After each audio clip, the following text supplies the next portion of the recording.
Hindi umamin si Xavier na siya ay gumagamit o nagtutulak ng droga. Kahit pa tinuruan siya na kung aaminin niya ang kanyang kasalanan na siya ay gumagamit o nagtutulak ng droga, ay baka sakaling mabigyan siya ng mababang parusa. Pero ayon kay Xavier ay hindi talaga siya gumagamit. Dumating naman ang kanyang lolo at pinanatag ang kalooban ni Xavier na tutulungan niya at gagawin niya ang lahat para hindi makulong ang kanyang apo. Pero dahil sa malaking ebidensya na natagpuan sa kwarto ni Xavier, ay nakulong pa rin ito. Na ayon sa abogado ay kailangan nilang hanapin si Justin.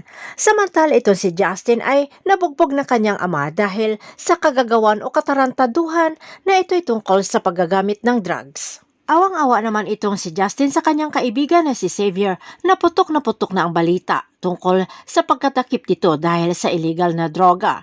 At ayon sa kanyang ama, itong ni Justin, ay walang sasabihin itong si Justin sa mga kapulisan, bagkos sinabihan si Justin na magpalamig muna doon sa probinsya. Habang si Levi naman ay hindi pinayagan ng kanyang magulang, lalong-lalo na si Charlene, na bisitahin itong si Xavier dahil napakakomplikado ng sitwasyon. Pero ayon kay Levi ay kahit kailan hindi siya maintindihan ng kanyang ina na walang pakialam sa kanyang feelings. Samantala, habang busy itong lolo ni Xavier sa kaso ng kanyang apo, ay pinatawag naman ng jail warden itong si Lailani at sinabihan na magbihis dahil araw ng kanyang promulgasyon at kailangan niya ito pumarap sa hukuman. Halos pigil hininga itong si Lailani habang ihahayag ang desisyon ng hukuman sa kanyang kaso. At sa paghayag ng hukom ay sinabi nito na itong si Lailani ay hindi guilty sa kasalanang pagpatay nito sa kanyang asawa, kundi prinoteksyonan niya lamang ang kanyang sarili laban dito sa kanyang asawa. Umiiyak itong si Lailani at unang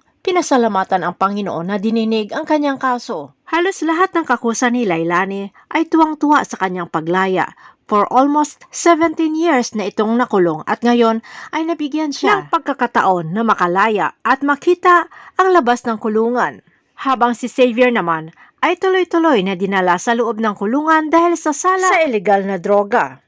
Sino kaya ang makakatulong dito sa kay Xavier para mapatunayan na hindi talaga siya gumagamit ng illegal na droga? Abangan na lang natin ang susunod na episode dito sa Prinsesa ng City Jail.